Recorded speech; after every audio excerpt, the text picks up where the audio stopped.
Alhamdulillah hamdan katsiran tayyiban mubarakan fi. Ada ini enggak pakai. Ah.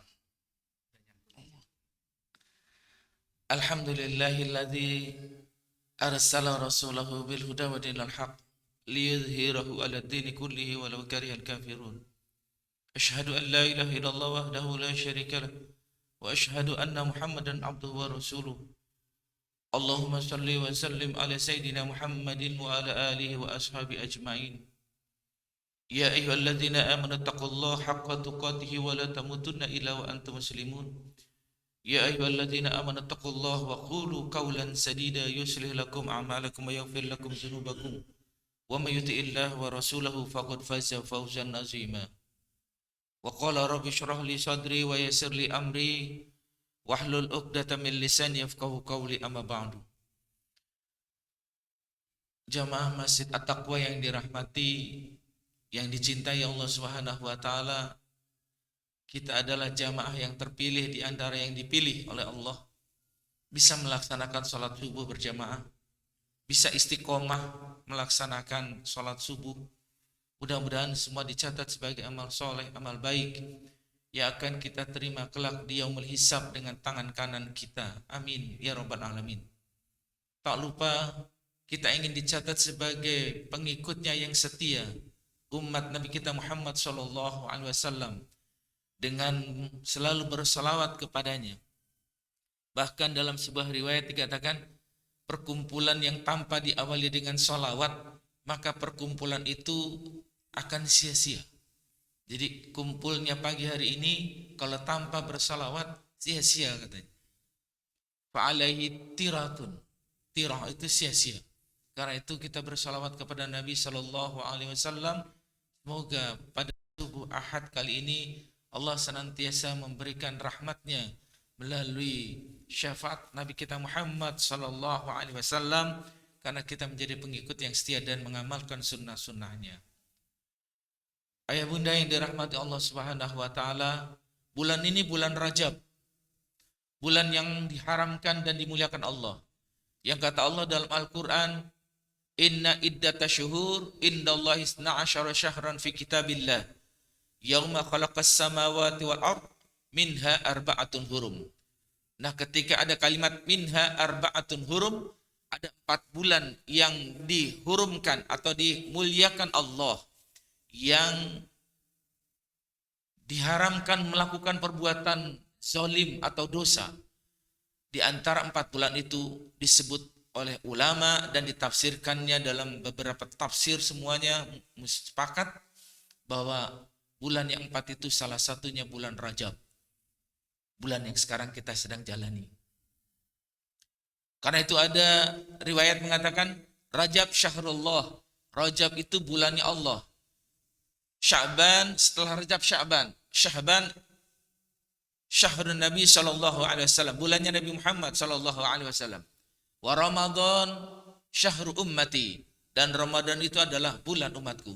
Jadi 3 bulan ini berturut-turut dari Rajab, Sya'ban, Ramadan. Rajab bulan Allah, Sya'ban bulan Nabi Muhammad sallallahu alaihi wasallam, dan juga Ramadan bulan kita atau umat Nabi Muhammad sallallahu alaihi wasallam. Dan ada momen peristiwa penting di bulan Rajab itu yang selalu kita sudah laksanakan dengan sebaik-baiknya, dan kita berusaha untuk selalu meningkatkan ibadah yang difardukan oleh Allah Subhanahu wa taala ketika diturunkannya di bulan Rajab, yaitu peristiwa Isra dan Mi'rajnya Nabi kita Muhammad sallallahu alaihi wasallam.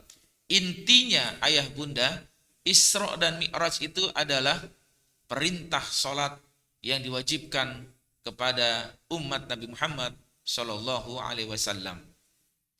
Nah, karena itu berkaitan dengan menjelang Ramadan, dan juga bulan ini adalah bulan yang dimuliakan Allah Subhanahu wa taala, bulan Rajab, maka saya mengangkat tema dengan tema yang saya sampaikan untuk kita pagi hari ini adalah makna dan urgensi sholat. Kita sudah sama-sama tahu melaksanakan sholat, tapi barangkali kita mau merenung sholat yang kayak mana kita. Nah, ini yang perlu harus kita pelajari bersama. Sehingga hari demi hari perjalanan hidup kita yang selalu akan menunggu masa saat-saatnya selalu memperbaiki ibadah-ibadah yang sering kita kerjakan di sini. Karena itu makna dan urgensi sholat ini bukan mengajarkan ayah bunda, tapi hanya melihat bagaimana pengertian dan pentingnya sholat dalam kehidupan kita sehari-hari. Ayah bunda yang dirahmati Allah Subhanahu wa taala, urgensi itu kalau saya baca di kamus besar bahasa Indonesia artinya hal yang sangat penting. Jadi sangat pentingkah sholat itu? Kita pahami sholat dan sholat itu sangat penting ternyata. Karena itu ini yang akan saya sampaikan di hadapan ayah bunda semua. Awal perintah sholat ayah bunda bukan yang sekarang kita kerjakan. Bukan yang 5 waktu ayah bunda.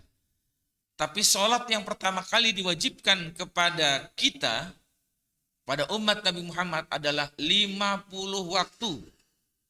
Bisa dibayangkan kalau satu sholat yang kita kerjakan 5 waktu ini 5 menit. 5 menit jadi 25 menit ya ayah. Kan 5 waktu kita. Kalau satu sholat 5 menit. Sekarang dulunya sholat itu diperintahkan 50 waktu. Berarti kalau 5 menit kali 50, 250 waktu. Berapa jam itu? Nah ini yang barangkali kita bersyukur. Karena pada saat asal mula perintah sholat itu ketika Rasulullah Isra dan Mi'rajnya berjumpa langsung dengan Allah Subhanahu wa taala dan diperintahkan untuk umatnya melaksanakan ibadah sholat. Yang sholat itu pertama kali diwajibkan adalah 50 waktu. Hadis yang diriwayatkan oleh Anas bin Malik radhiyallahu anhu, Rasulullah Shallallahu alaihi wasallam bersabda katanya, Allah mewajibkan sholat 50 waktu kepadaku dan umatku. Lalu Nabi Musa berkata, ya Muhammad, umatmu itu kecil-kecil, tidak seperti umat-umat terdahulu yang umurnya ratusan tahun. Umatmu itu nantinya akhir zaman hanya 60-70 umurnya, usianya. Memang Nabi menyampaikan dalam hadisnya, a'mar ummati baina sittin wa ila sab'in. Umur umatku enggak lebih dari 60-70. Itu Nabi yang bilang untuk kita ya renungkan. Tidak seperti umatnya Nabi Nuh yang 950 tahun. Seperti Nabi Ibrahim 200 tahun. Kita umat Nabi Muhammad hanya 60. Karena itu kata Nabi Musa, kembalilah kau ke Allah. Minta keringanan dari 50 waktu. Jangan dikerjakan kepada umatmu 50 waktu. Maka Nabi Musa bertanya kepada Nabi Muhammad bilang 50 waktu wajib sholat bagiku dan umatku. Akhirnya atas saran Nabi Musa, maka Nabi Muhammad kembali lagi kepada Allah. Minta diskon, minta dispensasi. Dan Allah berikan kepada Nabi Muhammad dari 50 waktu menjadi setengahnya. Kalau setengah dari 50 waktu 25. Jadi sholat kita mesti 25 rakaat. 25 waktu. Bukan 5 waktu lagi, 25 waktu, setengah dari 50. Nabi Musa bilang lagi, ya Muhammad, umatmu masih belum sanggup mengerjakan 25 waktu. Coba minta lagi keringanan kepada Allah, agar Allah memberikan keringanan kepada engkau dan umatmu. Jangan 25 waktu. Rasulullah mendengar nasihat Nabi Musa. Kembali lagi ke Allah. Kemudian Allah menetapkan setengahnya lagi dari 25 waktu. Berarti sholatnya 12 setengah. Ada setengah sholat itu. Saya bingung kalau setengahnya lagi. Mungkin 12 waktu lah atau 13 waktu. Ketika ketemu Nabi Musa, Nabi Muhammad dikatakan lagi, ya Muhammad, umatmu masih belum sanggup kalau masih dapat setengah dari 25 itu. Belum kuat. Masih lalai pasti mengerjakan sholatnya. Aku sarankan kau kembali lagi kepada Tuhan. Kepada Allah untuk mendapat keringanan dari setengahnya 25 atau 12 waktu tadi. Mendengar nasihat Nabi Musa, Nabi Muhammad kembali lagi kepada Allah. Akhirnya Allah menetapkan 5 waktu dari 12 waktu tadi. Ketemu Nabi Musa lagi. Kata Nabi Musa, minta diskon lagi, barangkali masih dikasih. Kayak kita pergi ke pasar kan tawar-menawar. Ternyata Nabi Musa itu mengusulkan dari 5 waktu yang sekarang kita kerjakan, coba minta diskon lagi deh. Barangkali jadi 2 waktu gitu loh. Ternyata Nabi Muhammad bilang, istahyaitu, aku malu. Aku malu. Allah sudah menetapkan 5 waktu, tetapi kata Allah lagi kepadaku, ya Musa, 5 waktu yang dikerjakan nanti oleh umatku, ta'dilu khamsin, setara dengan 50 waktu yang pertama kali diwajibkan, wahai Musa. Jadi 5 waktu yang kita kerjakan, ayah, bunda, itu pahalanya 50 waktu seperti yang pertama kali diwajibkan Allah kepada Nabi Muhammad dan umatnya. Jadi kalau kita tadi sholat subuh berjamaah, itu 1 waktu, maka kita mengerjakan 50 waktu, ayah bunda. Itu Allah menjanjikan demikian dalam hadis yang diriwayatkan oleh Imam Bukhari, ketika asal mulanya rakaat atau jumlah waktu yang wajib dikerjakan sholat yang sekarang ini jadi 5 waktu, hakikatnya 50 waktu. Dan kita bersyukur sebagai umat Nabi Muhammad, ternyata kita selalu mendapatkan kebahagiaan dengan doa-doa dari umat Nabi Muhammad SAW dan juga untuk umatnya. Ini awal perintah sholat yang Allah wajibkan kepada Nabi Muhammad dan kepada kita. Saya kutip dari Ensiklopedia Islam. Ya, hadis ini dari Anas bin Malik, seorang sahabat Nabi dengan riwayat Imam Bukhari yang enggak perlu diragukan lagi riwayat hadisnya.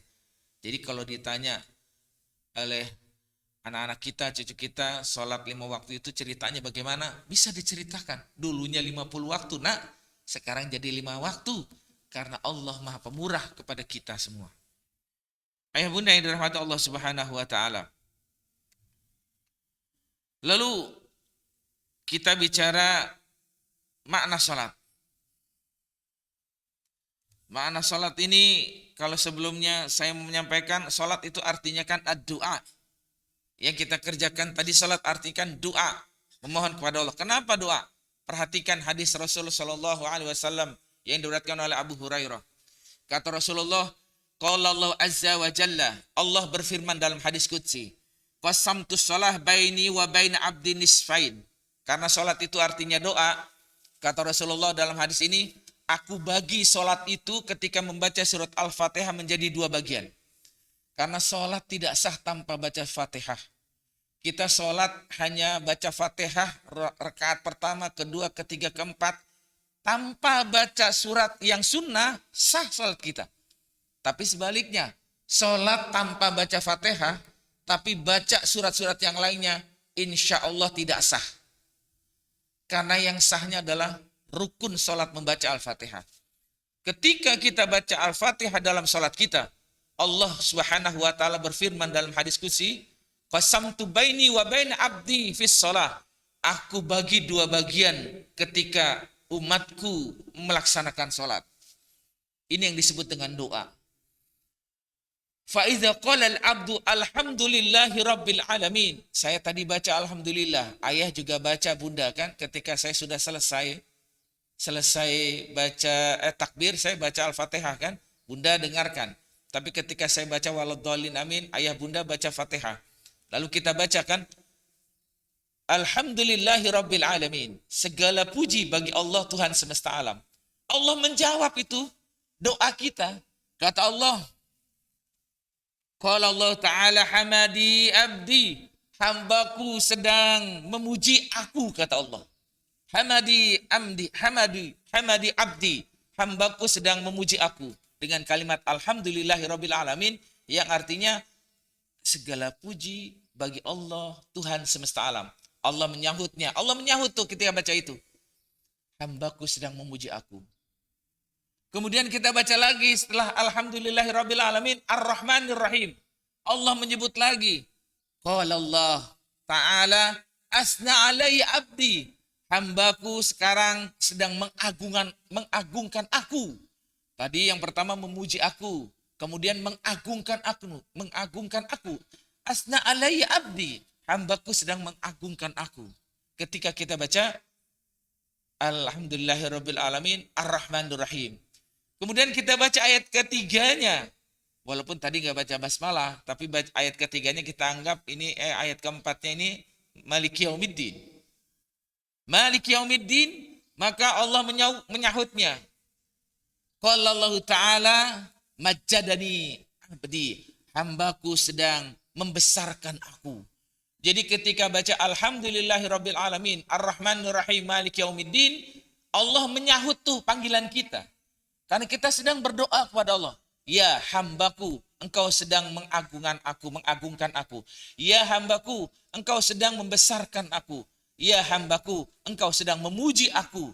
Dalam hadis qudsi disebutkan kita sedang berdialog kepada Allah saat membaca surat Al-Fatihah. Makanya kita bacanya yang benar. Karena kita sedang berdialog dengan Allah. Allah menyahut panggilan-panggilan kita. Allah itu sedang berdialog dan mengucapkan apa yang kita ucapkan dari surat Al-Fatihah. Karena ini doa. Lalu ketika baca iyyaka na'budu wa iyyaka nasta'in, apa kata Allah? Qala hadza baini wa baina abdi. Ketahuilah, engkau baca iyyaka na'budu wa iyyaka nasta'in, kata Allah, hadza baini. Ini antara aku dengan engkau. Ini antara aku dengan engkau. Kau sudah memuji aku, membesarkan aku, mengagungkan aku. Sekarang iyyaka na'budu wa iyyaka nasta'in.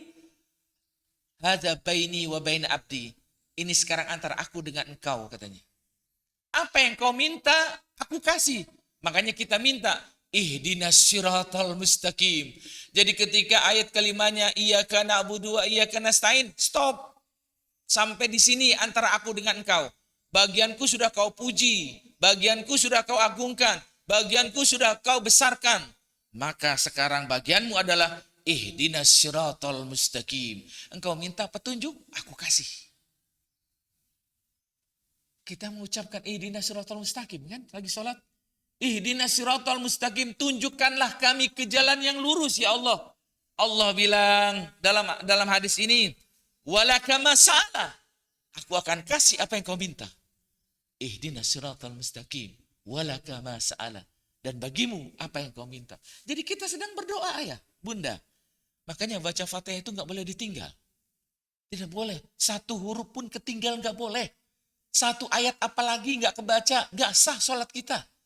Karena rangkaian Al-Fatihah dimulai dari bismillah sampai waladhdallin amin. Atau yang tidak baca bismillah dari alhamdulillah sampai waladhdallin amin. Itu semua Fatihah yang tidak boleh tertinggal hurufnya, kalimatnya, atau ayat-ayatnya.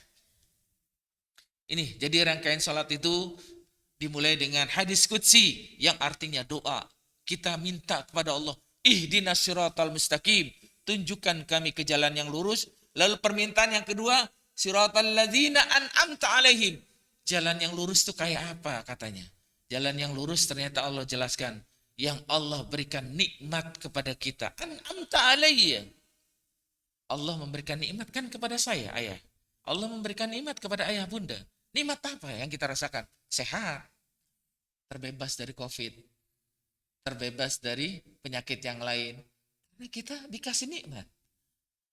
Kita dikasih lagi nikmat iman, Islam. Terpilih di antara yang dipilih. Sholat subuhnya di masjid. Ada yang sholat subuhnya di rumah? Ada. Enggak terpilih dia. Terpilihnya yang di masjid. Ada yang dipilih, dia sholat di rumah subuh. Tapi tidak terpilih. Karena apa? Sholat di masjid adalah perintah dari baginda kita Nabi Muhammad SAW. Kalau sholatnya di rumah boleh, sah. Dengan catatan ada alasan. Mungkin sakit, mungkin sudah beda kondisinya, mungkin juga terhalang hujan, dan lain sebagainya. Itu uzur atau alasan yang benar sesuai dengan syariat. Tapi kalau malas nggak mau ke masjid, ini yang jadi masalah. Sholatnya tidak seperti yang diminta oleh Nabi kita Muhammad SAW. Sholat itu artinya doa. Ditambah doanya ketika kita sedang duduk di antara dua sujud kan ayah. Kita baca, Rabbi firli, warhamni, wajburni, warfa'ni, warzukni, wahdini, wa'afini, wa'afwani. Cukup 8 permintaan itu. Allah berikan kepadaku ampunan, Allah memberikan kepadaku kasih sayang, Allah memberikan kecukupan dalam urusan dunia, Allah memberikan mengangkat derajat kita ke tempat yang baik, kita nggak kena fitnah, Allah memberikan rizki yang melimpah, Allah memberikan hidayah kepada kita, Allah memberikan kesehatan kepada kita, dan Allah mengampuni, memaafkan kesalahan kita.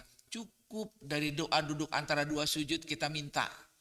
Dunia akhirat dapat rizki kita minta, kesehatan kita minta, diberikan keselamatan kita minta. Pada saat duduk antara dua sujud, jelas itu doa buat kita. Makna sholat baru saya masuki. Makna sholat yang pertama adalah, nih kalau tadi kan dari hadis Rasulullah SAW menyampaikan bahwa sholat itu ketika baca Fatihah, doa antara saya dengan Allah. Allah menjawab doa kita. Allah langsung mengatakan dialognya dengan saya.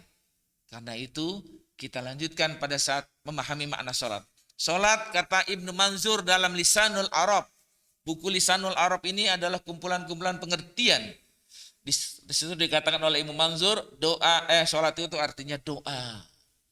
Tadi doa yang saya sampaikan dalam hadis qudsi dan yang suka kita baca, Rabbi firli di antara duduk di antara dua sujud. Jadi kata Ibnu Manzur, sholat itu maknanya doa. Karena itu kalau berdoa ayah bunda kan nggak boleh main-main. Kalau saya dimintain uang oleh anak saya, ayah, aku minta uang untuk beli sepatu. Kalau dia mintanya main-main, saya nggak kasih kan bunda. Karena dia mintanya main-main. Karena dia mintanya nggak serius. Mungkin bercanda-bercanda, nggak dikasih, pantas. Tapi kalau dia mintanya menunjukkan mungkin sepatunya udah robek atau sepatunya udah kusam, nggak bagus, ayah sepatuku udah nggak baik nih ayah, tolong belikan sepatu. Ayahnya ngelihat, iya benar, aku akan kasih. Itu permintaan anak kepada bapak yang serius, ayahnya pasti belikan. Kalau mintanya main-main, ayahnya akan mikir. Begitu juga dengan Allah. Yang disebut dengan doa itu kan kita minta. Doa at-talab. Doa itu minta. Boleh nggak sih kita minta kepada Allah main-main? Ini yang jadi pertanyaan. Kalau kita mintanya kepada Allah main-main, tentu Allah pun main-main sama saya. Allah tidak ingin hambanya bermain-main dengan Allah kan.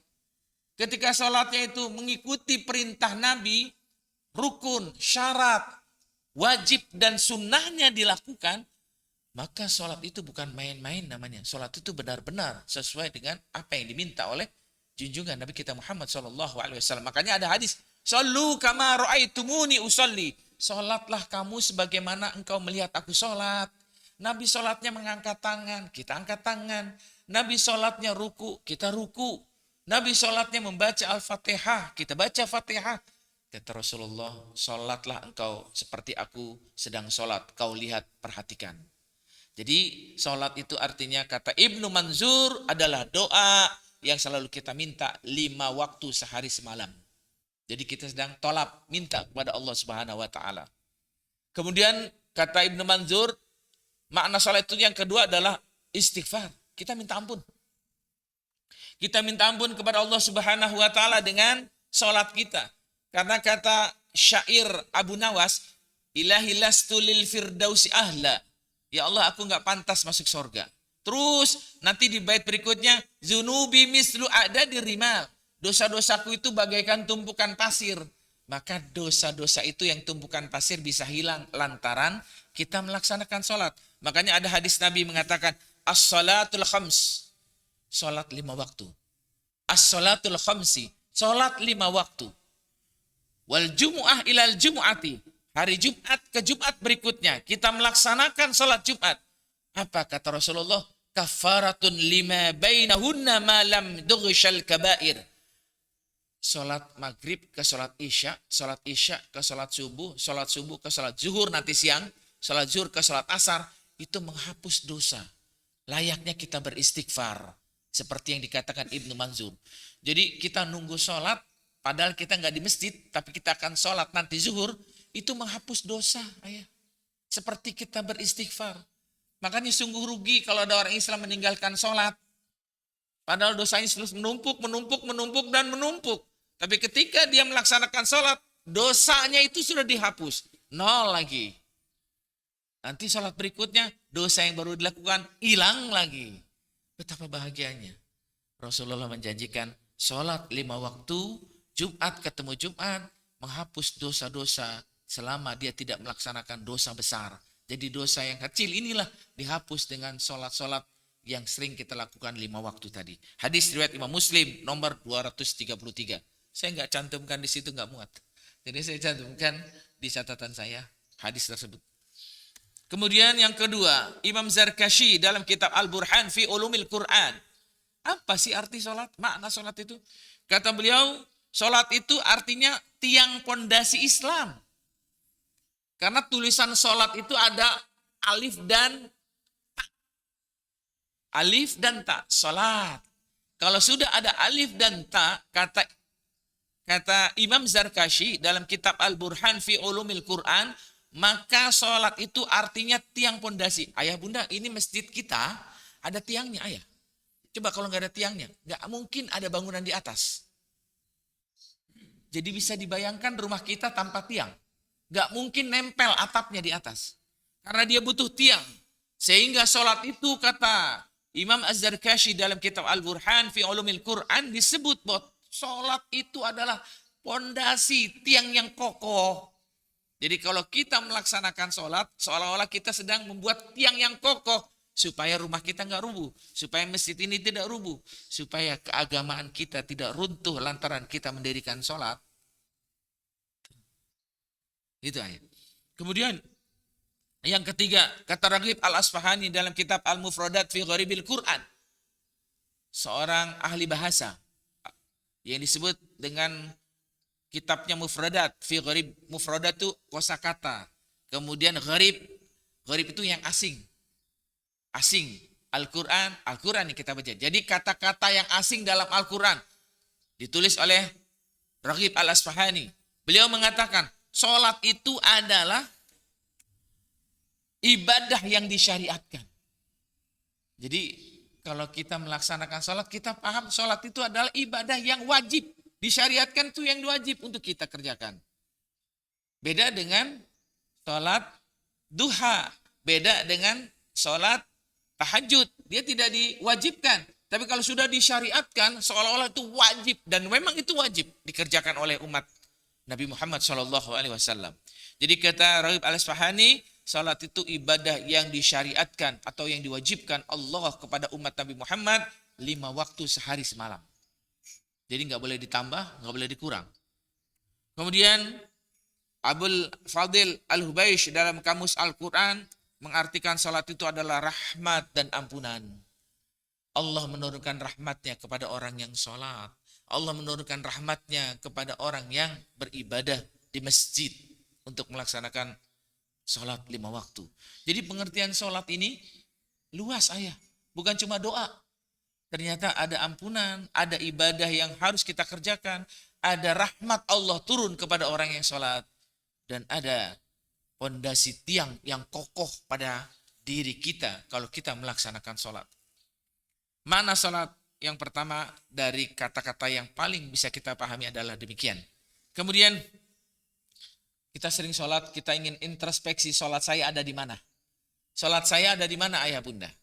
Yang pertama Al-Quran menyebut sholat yang khusyuk.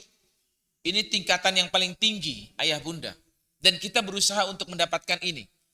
Yang disebut dalam surat Al-Mu'minun ayat kedua. Qad aflahal mu'minun alladzina hum fi sholatihim khashi'un. Derajat yang paling tinggi adalah sholat ini yang paling khusyuk. Dan ini kata Al-Quran, wa innaha lakabiratun illa alal khashi'in. Sholat yang khusyuk ini sangat-sangat berat. Sangat berat. Kecuali orang-orang yang sabar melaksanakannya. Makanya sholat yang khusyuk ini disebut dalam Al-Quran surat Al-Mu'minun. Alladzina hum fi sholatihim khashi'un. Yaitu orang-orang, enggak kebaca ya. Yaitu orang-orang yang sholatnya khusyuk. Kemudian ditafsirkan ayah bunda. Sholat khusyuk itu kayak apa? Apakah sholat khusyuk yang merem? Lagi takbir dia merem. Allahu Akbar. Bisa? Apakah sholat khusyuk itu yang selalu melihat ke bawah? Allahu Akbar. Tempat sujudnya dia lihat. Mungkin bisa juga. Tergantung orangnya masing-masing. Cuma ulama memberikan penafsiran dari ayat kedua surat Al-Mu'minun. Khasyun yaitu orang-orang yang sholatnya pasrah berserah diri kepada Allah. Merendahkan dirinya di hadapan Allah. Disertai rasa takut kepada Allah. Dan khawatir sholatnya tidak diterima. Ada nggak sih dalam hati saya lagi sholat seperti itu?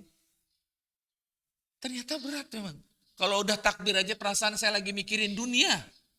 Setelah baca Fatihah saya mikirin apa yang belum saya kerjakan tadi. Sudah nggak mikir lagi ibadah dengan Allah pada saat kita sudah takbir selesai. Takbir kita bisa mengagungkan Allah. Allahu Akbar. Begitu selesai takbir, kita susah untuk mendapatkan nilai kekhusyuan. Karena nilai khusyuk adalah merendahkan diri di hadapan Allah. Rasa takut timbul dalam hatinya.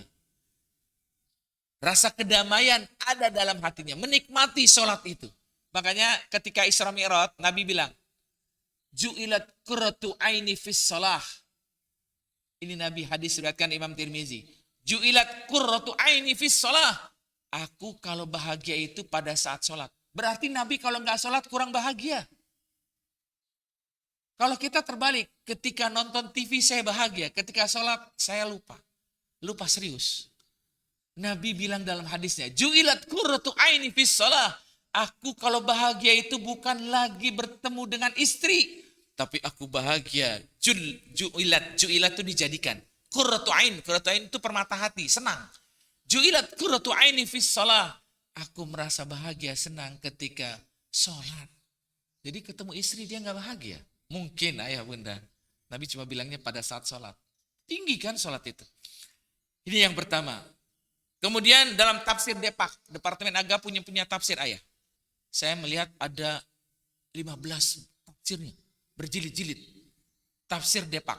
Di situ ada Pak Quraisy Shihab, ada Dr. Muhammad Ahsin Sakho, ada Dr. Ali Nurdin. Itu para penafsir Al-Quran itu. Orang Indonesia, alhamdulillah. Menafsirkan itu. Tafsir Al-Quran Depak. Apa kata orang-orang pintar di Indonesia? Sholat khusyuk itu adalah sholat yang bertomak ninah. Enggak cepat-cepat bunda. Kalau kata kakek saya, bapak saya, sholatnya kayak patok ayam. Tuk, tuk, tuk, tuk, tuk, tuk, tuk, tuk, tuk, tuk, selesai. Pernah dapat viral saya ayah. Sholat taraweh di Jawa. 5 menit, 20 rakaat selesai. 10 menit apa 15 menit? 15 menit apa 10 menit? 7 menit. 7 menit 20 rakaat selesai. Itu viral lagi di media sosial. Sampai bisa kayak begitu sholat. Ini kata tafsir Depak, Departemen Agama. Sholat khusyuk itu dimulai dengan tumak ninah. Ketika dia ruku, benar nggak rukunya? Ketika dia iktidal, benar nggak iktidalnya? Makanya Rasulullah ketika lagi sedang duduk di pojok masjid, ada Arab Badui datang sholat. Kemudian selesai sholat, Rasulullah ditegur sama orang ini. Ya Rasulullah, aku udah sholat. Kata Nabi, belum. Kamu belum sholat. Ulangi lagi sholatmu. Sholat lagi dua kali. Selesai sholat menghampiri Nabi, ya Rasulullah saya sudah sholat. Nabi bilang, belum. Sholat lagi, ulangi. Sampai 3 kali. Nabi bilang, tetap kau belum sholat. Lalu bagaimana sholat yang benar ya Rasulullah? Yang ketiga ini aku sudah lakukan yang terbaik menurut aku.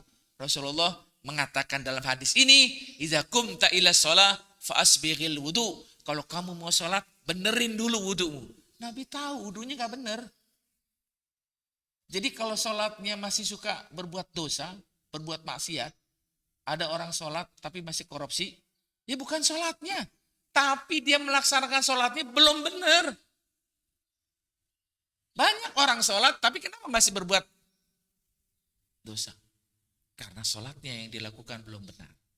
Seperti Arab Badui tadi yang ditegur sama Nabi, sholatmu belum benar. Tomak ninahnya saja nggak dapat. Ini kata tafsir Depak ini. Tomak ninahnya nggak ada.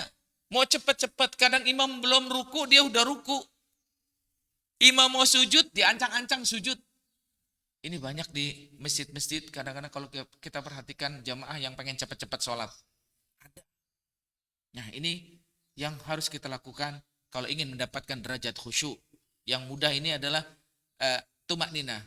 Kemudian kata tafsir Depak ini rendah hati. Ketika sholat itu merendahkan hatinya. Takut katanya kalau sholat itu nggak diterima. Kemudian fokus serta menyadari dengan sepenuhnya bahwa dia sedang menghadap Sang Pencipta. Fokus, nggak mikirin yang lain. Saya pernah sholat ayah kemarin di Puri Beta.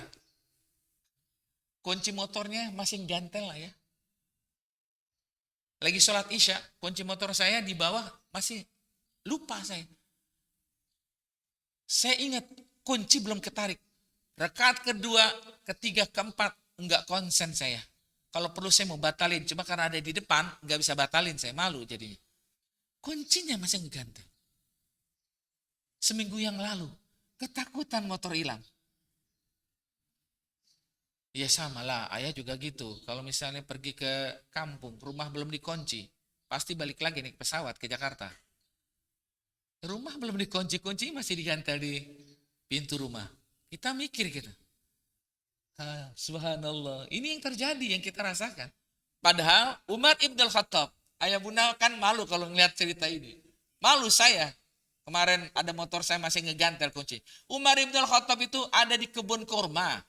Ketika asik sedang melihat kurmanya tumbuh bagus, ada burung di atas pohon kurma itu saling terbang satu pohon ke pohon yang lainnya. Umar bin Khattab itu makin riang gembira. Kurmaku sudah tumbuh, burung-burung itu pada berterbangan di atas kurmaku. Ternyata sholat zuhurnya ketinggalan. Sholat zuhur bersama nabinya ketinggalan. Umar pergi ke rumah Nabi nangis dan bilang, ya Rasulullah, gara-gara aku ada di kebun kurmaku, tidak sholat berjamaah sama engkau ya Rasulullah, maka aku minta supaya engkau menerima kebun kurmaku untuk orang miskin. Berikan kepada fakir miskin kebun kurma yang aku miliki tadi. Kebun kurma dihadiahin untuk orang miskin nggak sholat berjamaah. Ada nggak zaman sekarang ngasih mobil gara-gara nggak sholat berjamaah? Jauh ayah bunda, nggak mungkin. Lah itu aja motor takut hilang aja saya mikirin. Yang kedua, ini sholat yang pertama tingkatannya tinggi bunda. Khasyi'un, surat Al-Mu'minun ayat kedua. Ada di mana sih saya? Yang kedua, salat yang yuhafizun. Masih di surat Al-Mu'minun ayat ke-9. Alladzina hum ala salawatihim yuhafizun. Yaitu orang-orang yang memelihara salatnya. Kalau tadi yang khusyuk tingkatan paling tinggi. Sekarang yang yuhafizun. Apa tafsir Jalalain? Imam Jalaluddin As-Suyuti mengatakan yuhafizun adalah orang-orang yang mengerjakan sholatnya tepat waktu. Allahu Akbar di masjid.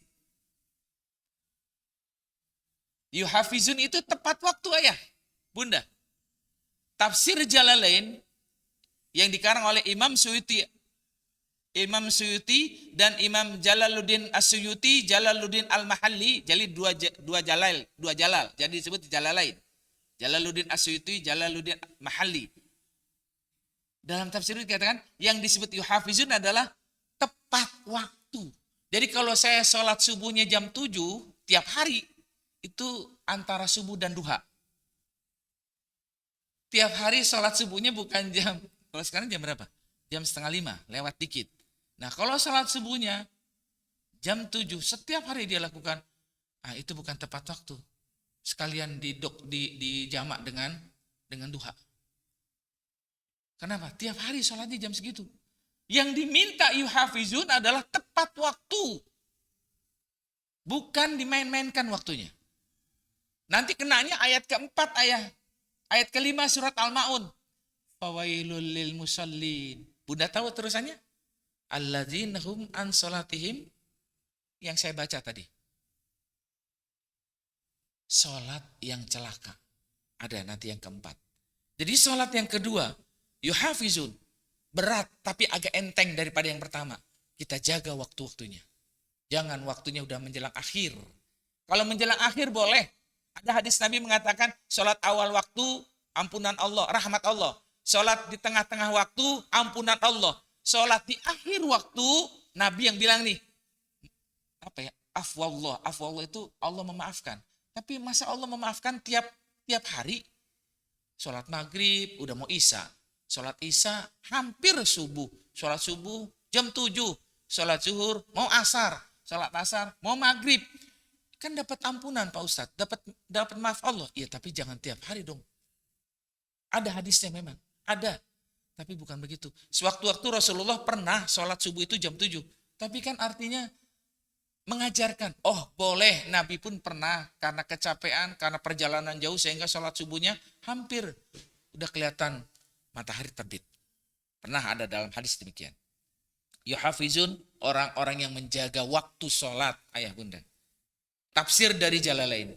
Kemudian tafsir Al-Mukhtasar Dr. Soleh bin Abdullah Al-Humaid yang dikatakan yuhafizun adalah orang-orang yang menjaga rukun, syarat, wajib, sunnah.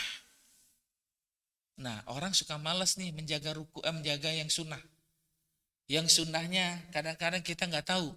Yang sunnahnya barangkali kita mengucapkan amin aja nggak mau amin dia. Sunnah. Nabi bilang dalam hadisnya, iza qala imam amin, makminul makmum. Apabila imam itu mengucapkan amin, maka makmum mengucapkan amin juga. Barang siapa yang mengucapkan aminnya antara imam dan makmum, malaikat mendoakan diampuni dosanya. Berarti amin itu sunnah.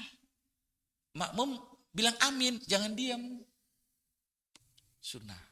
Kata Soleh bin Abdullah bin Al-Humaid mengatakan yang disebut yuhafizun menjaga rukun, wajib, sunnah yang dilaksanakan oleh orang yang sholat tadi. Dia enggak meremehkan yang sunnah. Itu yang yuhafizun. Yang ketiga, sholat yang daimun. Ini di dalam surat Al-Ma'arij, bukan di surat Al-Mu'minun. Al-Mu'minun itu ada 2, yuhafizun, khasyun. Yang ini yang daimun. Alladzina hum fi sholatihim daimun. Surat Al-Ma'arij ayat 23, yaitu orang-orang yang sholatnya setia. Setia, bunda. Kayak saya waktu belum nikah kan setia sama istri saya dulu. Mau nganterin, karena istri saya tukang jahit kan, ayah bunda. Bukan jadi ini, bukan apa namanya pameran. Jadi waktu saya belum nikah sama istri saya minta anterin, tolong ya anterin ke sini, mau nganterin jahitan. Ya, saya anterin. Karena setia, walaupun hujan ayah bunda, saya anterin. Setia kan? Tapi kalau sekarang, tolong anterin, coba deh sama anak kita dianterin. Udah mulai luntur setianya saya kadang-kadang. Jujur saya. Jujur. Daimun itu artinya setia. Surat Al-Ma'arij ayat 23. Alladzina hum fi sholatihim daimun. Yaitu orang-orang yang sholatnya setia. Mau sakit dia ke masjid. Saya makanya bisa nggak sih seperti Haji Fakhrudin? Setua itu nanti bisa nggak seneng ke masjid? Saya takut ayah. Takut nggak bisa kayak Pak Haji Ustadz Fakhrudin. Saya pengen bisa setua itu tetap ke masjid. Malu perasaan saya itu. Ya datang ke masjid. Ini yang disebut setia. Jadi ngaku orang Islam, udah sholat 5 waktu tapi masih di rumah, malu. Nih orang yang sholatnya daimun. Dia melaksanakan sholatnya daimun, setia. Mau hujan ke masjid, mau sakit ke masjid, mau nggak punya uang ke masjid, mau ada keluarganya musibah, tetap dia datang ke masjid. Walaupun nggak ke masjid di tempat dia tinggal. Mungkin ada musibah di tempat saudaranya, waktu sholat masuk dia pergi ke masjid, dia cari masjid. Daimun. Ini ayah. Dan berat itu ternyata. Nah, ini ditafsirkan lagi oleh Depak. Departemen Agama mentafsirkan daimun, mereka yang tetap setia melaksanakan sholatnya secara istiqomah. Istiqomah kan tetap dia melaksanakan sholat itu. Yang keempat ayah, nah ini dia sholat yang malas. Yang disebut dalam Al-Quran, fawailul lil musallin alladzina hum an sholatihim sahun. Kalau tadi kan ala sholatihim daimun, ala sholawatihim yuhafizun, ala sholatihim khasyun. Kalau ini an sholatihim sahun. Siapa mereka? Ditafsirkan oleh ini siapa? Jalaluddin As-Suyuti. Humul munafikun. Mereka itulah orang-orang yang sholatnya mencari keuntungan. Ada sholat mencari keuntungan ayah bunda. Kalau lagi senang dia ke masjid. Kalau lagi nggak senang nggak ke masjid. Itu disebutkan oleh Jalaluddin As-Suyuti dan dalam kitab tafsir Ali As-Sabuni kalau nggak salah. Ali As-Sabuni. Safwatut Tafasir. Humul munafikun. Dialah orang-orang yang sholatnya main-main. yaitu orang-orang munafik yang kalau lagi mau datang ada maunya. Kalau dia nggak datang berarti dia nggak ada maunya datang ke masjid itu. Jadi hati-hati yang sholatnya main-main ini ternyata orang munafik di sini disebutnya. Suratnya saya hafal ayah bunda. Al-Maun ayat kelima. Alladzina fawailul lil musallin, kan ayat sebelumnya fawailul lil musallin alladzina hum an salatihim sahun. Mereka salatnya main-main. Kalau lagi senang salat, kalau lagi enggak senang udah enggak salat. Kelihatan kan ayah bunda? Nah, yang terakhir adalah salatnya orang-orang yang adhaus shalah. Nah, ini orang Islam yang tidak salat ayah bunda. Saya tadi baca kitab namanya Al-Kabair karangan Az-Zahabi. Ya Allah, na'udzubillah. Kata Az-Zahabi ini orang-orang Islam yang enggak sholat nih ayah. Masuknya di ayat ini. فَخَلَفَ مِنْ بَعْدِهِمْ خَلْفٌ أَضَاعُوا الصَّلَاةَ وَاتَّبَعُوا الشَّهَوَاتِ فَسَوْفَ يَلْقَوْنَ غَيًّا. Orang Islam yang enggak sholat 5 waktu adanya di sini. Apa katanya? Enggak kelihatan ayah bunda, kasihan. Kecil-kecil tulisannya. Nanti di belakang generasi ayah bunda, di belakang generasi kita, ada generasi selanjutnya yang adhaus shalah, mengatakan sholat itu enggak penting. Adhaus shalah. Sehingga enggak jarang kita temukan di zaman sekarang ini orang meremehkan sholat, enggak mau sholat lagi.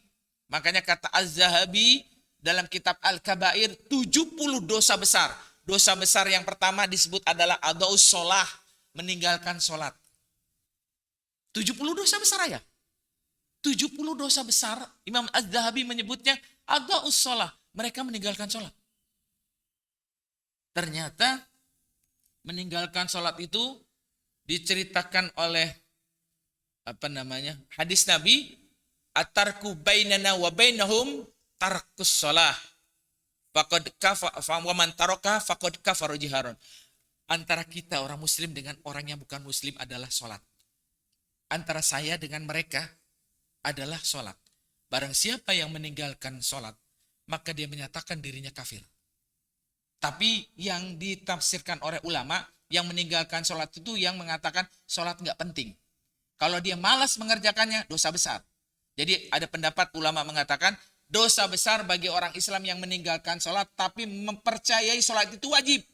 Masih percaya sholat itu wajib, tapi dia malas, nggak mau kerjain. Dosa besar. Kabair dalam kitab Imam Az-Zahabi. Tapi ada lagi umat Islam yang meremehkan, menganggap sholat itu nggak penting dan dia nggak mengerjakan. Faqad kafara jiharon. Orang itu jadi orang kafir. Jadi walaupun disembayangkan pada saat meninggal, nggak diterima sholat kita untuk mengampuni dosanya. Karena dia mengatakan sholat itu udah nggak penting buat dia. Ini ayah. Yang kelima, yang kita jangan sampai masuk ke sini. Yang keempat aja kita nggak mau. Minimal kita yang daimun, alladzina fi sholatihim daimun. Orang-orang yang sholatnya setia, istiqomah. Naik lagi, yang yuhafizun, tepat waktu. Naik lagi, khasyiun, yang khusyuk. Ini tingkatan-tingkatannya. Ini sebetulnya saya bacain aja deh, biar cepet ayah. Urgensi sholat itu ternyata barometer ibadah. Sholat itu merupakan barometer kita.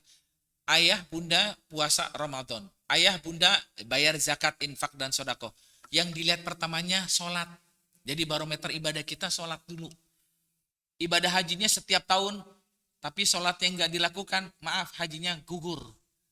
Jadi barometer adalah sholat. Ini pentingnya sholat. Ternyata sholat itu yang mengesahkan ibadah-ibadah kita yang lainnya. Jangan ditinggal berarti sholat. Yang kedua pondasi. Udah tadi saya sebutkan pondasi. Yang ketiga pembeda. Pembeda itu tadi hadisnya saya sampaikan. Al-ahdu bainana wa bainahum. Antara saya dengan mereka orang kafir. As-sholah. Sholatnya. Wa man tarakaha faqad kafara jihar. Barang siapa yang meninggalkan sholat dengan sengaja. Dia mengatakan tidak wajib. Maka dia mengatakan orang kafir. Maka dia jadi orang kafir sesungguhnya. Perisai. Kita sering dengar inna sholata tanha anil fahsya'i wal munkar. Sholat itu mencegah dari perbuatan keji dan munkar. Perisai, benteng. Sholat itu menjadi benteng kita. Yang kelima, amal yang paling utama. Sholat itu nanti menjadi amal yang paling utama. Awwalu ma yuhasabu bihil abdu yaumal qiyamah as-shalah. Sholat yang pertama kali akan ditanya dan itu adalah ibadah yang paling utama. Penolong, Penolong itu kata Nabi, kata Al-Quran, wasta'inu bis sabri wassalah. Minta tolonglah kamu dengan sholat. Jadi kalau kita minta tolong kepada Allah, sholat. Ada kalimat yang tadi kita minta, warzukni, ya Allah limpahkan rizki kepadaku. Allah akan berikan rizki kepada kita. Nah ini hikmah sholat, saya nggak baca banyak-banyak. Sebetulnya ini yang terakhir. Nah ini hikmah sholat dari perkataan Utsman bin Affan. Tapi ini sholatnya yang tepat waktu ayah. Hikmah sholat bukan sholat yang biasa. Sholat yang tepat waktu kata Utsman bin Affan. Yang pertama dicintai Allah, yang kedua jasmaninya sehat. Orang yang sehat tepat waktu, orang yang sholatnya tepat waktu jasmaninya sehat ayah. Ini Utsman bin Affan yang bilang. Dicintai Allah, jasmaninya selalu sehat, nggak pernah sakit katanya. Jarang sakit lah. Kemudian dijaga, dilindungi malaikat, rumahnya diberkahi, wajahnya mencerminkan kesolehan, hatinya lemah lembut, nggak kasar. Jadi kalau orang-orang yang hatinya kasar, kalau debat maunya menang sendiri, seperti para politikus tuh yang katanya orang kalau nggak boleh pakai bahasa Sunda mau menang sendiri kan. Nah itu ngotot banget, itu kelihatan hatinya nggak lembut gitu kan. Nah sama orang tua sampai Profesor Dr. Emil Salim dielohin sama orang itu, perasaan nggak ada lemah lembutnya itu orang itu kan. Jadi kasar banget gitu loh, nggak bisa lemah lembut, nggak kelihatan wajahnya yang soleh gitu loh, kasar gitu. Nah kalau dia sholatnya tepat waktu, dia bisa menjadi orang yang lemah lembut. Kemudian selamat dari api neraka dan Allah menempatkan surga tanpa ada rasa sedih sedikit pun. Ini Utsman bin Affan, orang yang paling takut masuk ke kubur sebelum dia meninggal. Utsman bin Affan ini paling takut masuk kubur ayah. Karena apa? Setiap masuk ke kuburan, dia nangis jenggotnya basah. Nangis jenggotnya basah. Terus ditanya, kenapa kau nangis sampai jenggotmu basah? Awal manzil, ini rumahku yang pertama. Kalau rumahku pertama ini baik, kesananya baik. Kalau rumah pertamaku ini bahaya, kesananya aku bahaya. Utsman bin Affan nangis kalau ke kuburan. Kalau saya ke kuburan ketawa-tawa ayah, sambil ngerokok lagi kadang-kadang di pinggir kuburan. Ngobrol, padahal temannya lagi dikuburin. Dia cari tempat yang rindang ayah, kemudian dia ngerokok ayah, ngobrol kan sama teman. Kenapa nggak ngambil pelajaran? Utsman bin Affan itu yang penghuni sorga saja, masuk sorga tanpa hisab. Kalau ke kuburan nangis jenggotnya basah, takut masuk kuburan. Orang sekarang kalau masuk ke kuburan bukan nangis, ketawa ayah. Ketawa dia. Wah ketawa-tawa. Karena apa? Karena teman dia yang suka mungkin ngejekin dia udah meninggal. Dia ketawa-tawa senang katanya. Aduh ya Allah. Utsman bin Affan nangis sampai jenggotnya basah. Ini kata Utsman. 9 hikmah orang yang sholat tepat waktu. Bukan main-main nih, tepat waktu, pas waktunya. Dia akan mendapatkan 9 keutamaan hal-hal tersebut. Ini yang bisa saya sampaikan ayah bunda. Ayah bunda, mudah-mudahan ada manfaatnya. Makna urgensi sholat yang selalu kita lakukan. Bukan saya mengajarkan ayah bunda. Bukan kayak orang ngajarin berenang ikan di laut. Tapi ini hanya mengingatkan saya dan kita semua agar kita bisa masuk ke sholat. Yang pertama khusyun, yang kedua yuhafizun, yang ketiga daimun. Jangan yang keempat kelima sahud atau usholah, jangan. Ini yang bisa saya sampaikan. Kalau ada yang mau tanya alhamdulillah, nggak ada yang tanya alhamdulillah ya. Karena udah paham, karena sholatnya kan sudah kita lakukan ayah bunda kan. Silakan kalau yang mau tanya ayah bunda.